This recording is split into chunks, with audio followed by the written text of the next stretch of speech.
All right, so about 2 weeks ago, Father's Day, I did my first video and I showed folks as to where I was going to be wiring my house. So I've completed it. It's about 2 weeks later. It didn't take me 2 weeks, but probably took me 2 solid days. I came in on the weekends and so forth. So here's the house. It's about 7:30 in the evening time, so perhaps the lighting may not be the best, but hopefully you'll be able to see everything. So what we're going to do, this is the main level. We're going to go down to the basement. We're going to see what the builders did and then what I did in terms of the wiring. We'll come back up and see where the wiring goes to all the rooms. So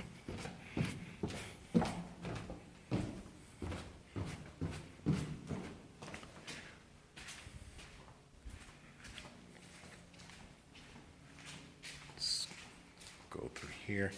Hopefully the lighting won't be too bad. All right, so here is the wiring that the builders provided. You see you have some, I guess this is some Honeywell. I guess these may be the cable cords, maybe not all of them. And we have some Ethernet cables, some cat5. Let's see here.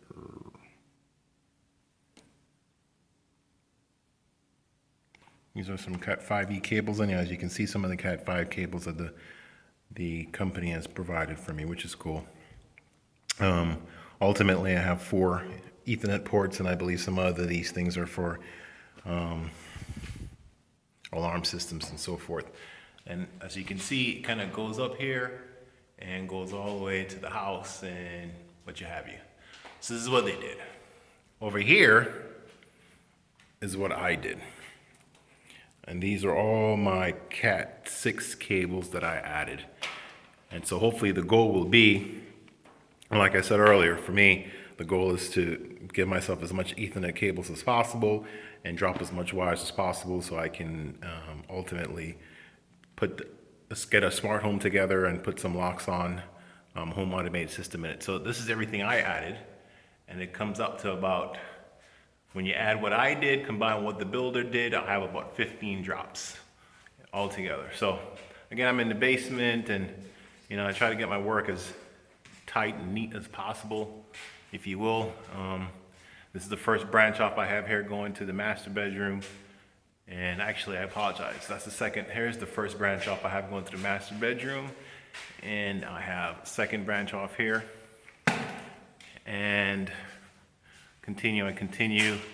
I have another branch off here to the living room, as you can see. And I have several branches off right here that goes upstairs all the way to the second floor. And some more here in the basement apartment that I have. Anyhow, so my first 2 Ethernet ports going to be right here. I got 2 cables here, and I also included the monoprice HDMI, Redmere HDMI cable to more or less, so I can hide the cables. I have another HDMI port that goes upstairs to the living room area. So, and this is again, apologize for the lighting. So we're gonna go back upstairs now and look at everything on the first floor. So you already saw 2 HDMI ports in the basement. As we go back upstairs, here is, by the way, the 2 in the basement were cat6 HDMIs, everything in blue, cat6 HDMIs. Here's the third cat6 HDMI. This is near the kitchen area. Here is a 4th Ethernet, but this is I apologize. The blue is cat6. This is a cat6. This over here is a cat5. I have another HDMI port. This is the monoprice 30-foot. And I have it going all the way up back here. And I have it going into my pantry. This is my pantry. Coming from the kitchen into the pantry. And here you go. The goal is eventually probably put a shelf over here and put my Xbox or my media extender or something, my source for my, that way you don't see the Xbox or whatever the source is, even if it's a Verizon cable box, in the living room. And I have another Ethernet port here in the pantry as well, so that the two devices can get connected. I'm actually having major reservations about doing this, putting the TV on top of the fireplace. I clearly wasn't thinking correctly when I told the guy to put it there. So, ultimately a TV may not go here, but I guess if we ever sell a house, lucky the next guest, the next homeowner. I have so that's 1, 2, 3. This is so 2 in the basement, 1 in the living room. I have 2 Ethernets in the basement. We already show 1, 2, 3. So that's 5. This is the 6th Ethernet port here in the living room area. Then I have another one here in the this is the master bedroom. I have another Ethernet. This is from what the builder's given me. So this is a cat5. But down here, I have a cat6 and another HDMI.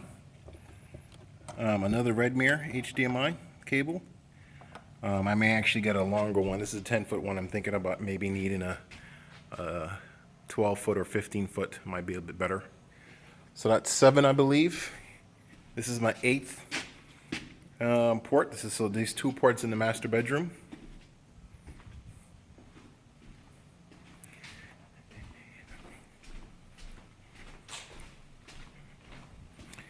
I have a 9th port here by the main door.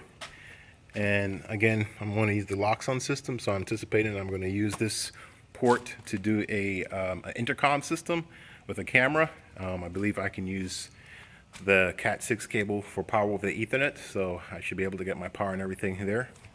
And again, the goal would be to kind of put it right here when somebody comes to the door.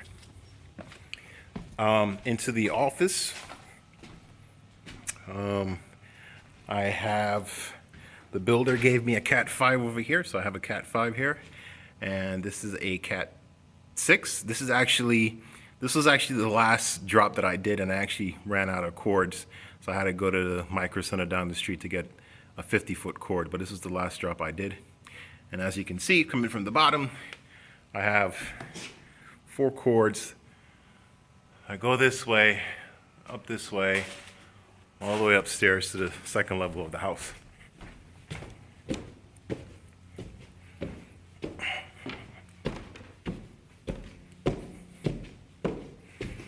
So now we're in the 2nd level.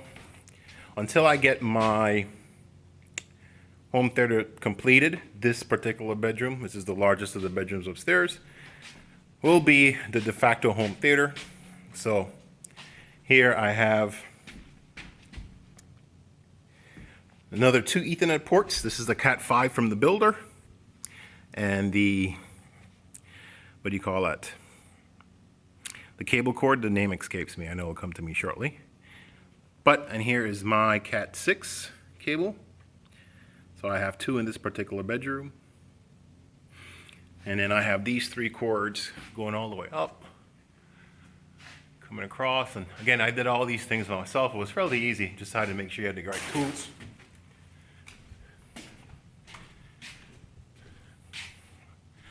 I've got in the next bedroom an Ethernet port over here, and I have the cables coming through here. Again, apologize for the light quality. I've got, I believe this must be the 14th Ethernet port here.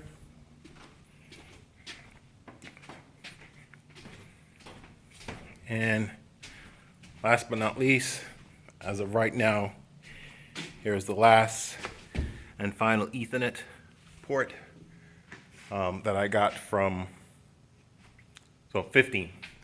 All the merchandise, everything I used, again, if you didn't see the first two videos, the builder gave us 4 Ethernet ports. But you know what? I take that back. The builder might have given us 4 Ethernet ports, but a couple other things that the builder did that, you know, I'm just kind of realizing right now. There are all kinds of different wires throughout the house.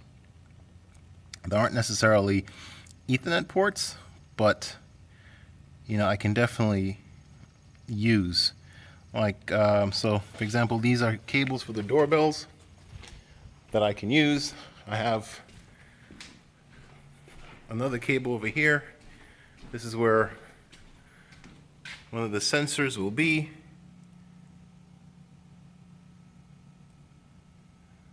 Like a motion detector sensor. And it will be interesting for me if I can open this up, not eventually today, but looks like there are about 4 leads. I know you can't see it in the camera, but there are about 4 leads in this wire, so I can definitely use this for other things. But altogether, I have about 15 Ethernet ports in my house. Not all of them are going to be used to run Ethernet, obviously. Some of them are probably going to be used to do different motion sensor detectors, and again, if the locks on system, the more ports you have, the better. One of the things I'm going to do after we move in, I'm going to add some more Ethernet ports. I can easily, this is the master bedroom. Let's go back into the garage.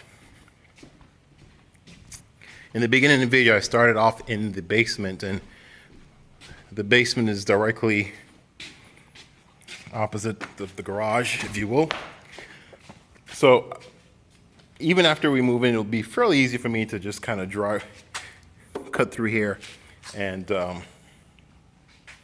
add some couple of more ports so that I can eventually control what will be my garage door opener. Should be easy for me to just run some wire. And at this point, if it's outside, if it's not in the wall, I don't have a problem with it being exposed. I can also put an Ethernet port right over here to help with the door. One last thing I want to show you in the basement in terms of what I've planned to do with the locks on system, and that would be to actually help control my sprinkler system as well. Every time I come down these stairs, I kind of feel like something could just jump out in one of these horror movies.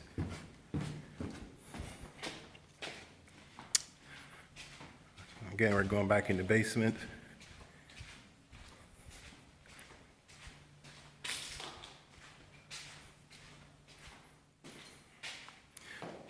Let me close this up so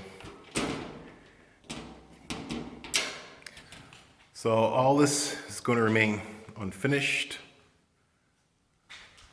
If you can see, I have an outdoor pipe right over here, and I think this is the pipe I'm going to use to set up my sprinkler system. Again, all this part of the basement will be unfinished, so it'll be easy for me to run some more wire from my control panel, if you will, my control system to this pipe out here. Probably drill a couple of holes, run a couple of wires through there so that I can control my sprinkler system, my lawn irrigation system. So, all right, guys, as I go back upstairs, you know, it was quite fun doing this. It was quite fun putting all the tools and equipment together. You know, I read a lot of posts, you know, went to a lot of different sites. This is the washroom. I'm thinking about putting one here just because, but I might definitely be overkill. So just thanks everyone for their help. If you have any questions, you know, feel free to, you know, shoot me a post or something and I'll let you know. But again, like I said in the beginning, I'm just a jag. I'm just a guy. Never done anything like this before, but, you know, because I YouTubed it, I was able to wire my house, hopefully my house of the future, and should be a smart home. I'm looking forward to it and all the possibilities that all this pre-wiring I did can present. All right, thanks.